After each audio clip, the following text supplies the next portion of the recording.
Cooper's career was ended due to injury. Arch Manning's career is going to be ended due to being shitty. Or should I say Pitt, bitch? Y'all ain't doing nothing. Pitt's been irrelevant since Kenny Pickett left in 2021. Yeah! Well, you want to know what Clemson is? Not shit. I am over Colorado's shit. Over. That's one of the biggest things as a fan base that we always say. You don't lose to Vanderbilt. As they fucking should be, dead last, because you fucking suck and you're dog shit. Okay? Goodbye.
Okay, here we are 2 fucking days later, and months later after this whole scandal bullshit with Brendan Sorsby, and actually years later, and there's no telling how long this guy's actually been doing this.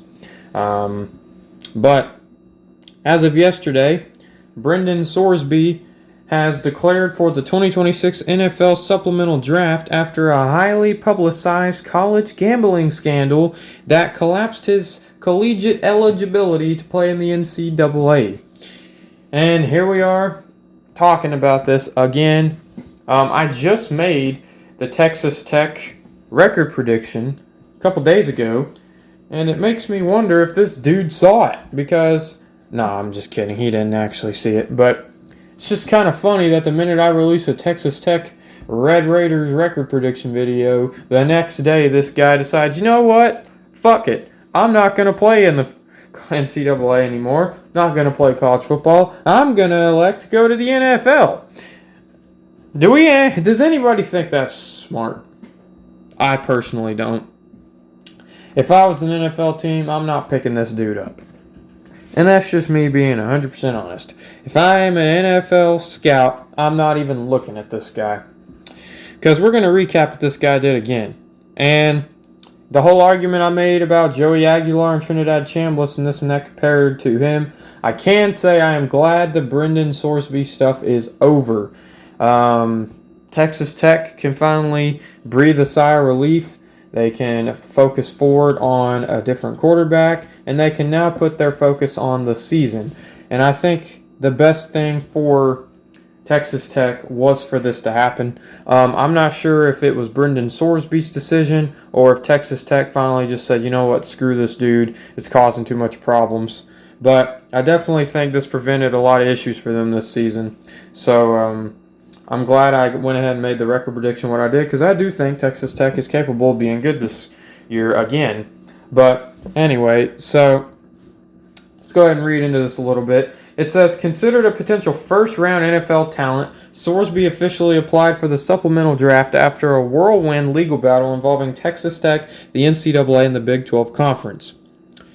Sorsby admitted to placing more than 9,000 sports bets, totally, let's see here, totally fucking stupid. No, that's not what it says, but that's what I'm saying. It says it totaled to about 90,000 over 4 years. This included 40 wagers on Indiana football games while he was a redshirt freshman backup on the team in 2022. The NCAA initially handed down a permanent lifetime ban. However, a Texas judge granted Sorsby a temporary injunction allowing him to play for Texas Tech in 2026 while undergoing treatment for a clinically diagnosed gambling disorder. That's when shit hit the fan. Because the entire NCAA, the entire fan base basically, that's not named Texas Tech fan, literally anybody within college sports did not want anything to do with Texas Tech. I mean, we're talking not just football. I mean, anything. I heard where somebody was about to play Texas Tech in volleyball, pulled out of that game. Like, there were teams trying to get Texas Tech off their schedule. Like, it was getting to a point where Texas Tech might just be just thrown overboard, basically, like the Boston Tea Party or some shit. It was crazy, dude. Then it says, the ruling sparked massive backlash. Teams like Georgia, Nebraska, and Michigan canceled or refused to schedule contests against Texas Tech. Facing a federal lawsuit from the Big 12 and an expedited appeal from the NCAA, Sorsby and Texas Tech mutually parted ways. Sorsby's lawyers withdrew their lawsuit against the NCAA, reinstating his collegiate ineligibility and making him eligible for the NFL supplemental draft. He was tentatively scheduled a pro day for July 10th in South Lake, Texas. So there you have it. Let's go ahead and recap his college career because it's right here, so we might as well. It says Sorsby was a highly coveted dual-threat quarterback who played for the Indiana Hoosiers from 2022 to 2023 and the Cincinnati Bearcats from 2024 to 2025. He was ESPN's number one ranked transfer portal player before signing a $5 million NIL deal with Texas Tech for the 2026 season, a team he will never take a snap for. Over his 35-game collegiate career, 31 starts, Sorsby was a highly productive quarterback.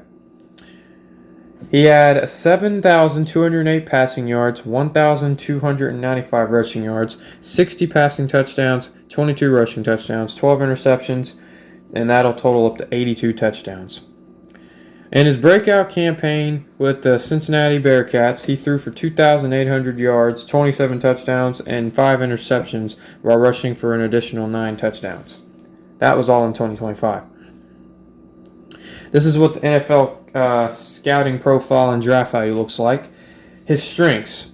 Scouts rave about his elite arm power, sudden release, and ability to modify throw angles and arm slots under pressure.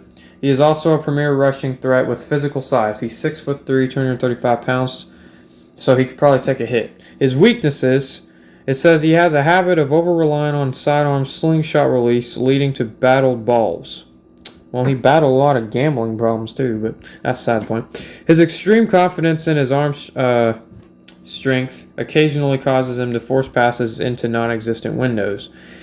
He has also shown ball security issues, fumbling 12 times in college. His projected draft stock. Because the NFL has not seen a player taken in the supplemental draft since 2019, his market value is highly... Yeah, fuck you. Several NFL executives view him as a second-round talent, meaning a team would have to surrender a 2027 second-round pick to secure his rights.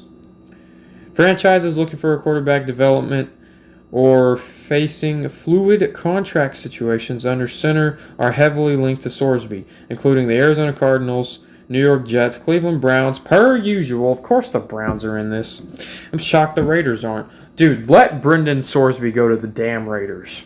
Las Vegas is a gambling hotspot. He would be so damn happy. And the Indianapolis Colts. Anyway, so that's pretty much the recap. But if I was an NFL scout, NFL GM, and a head coach, anything, I would not take this guy.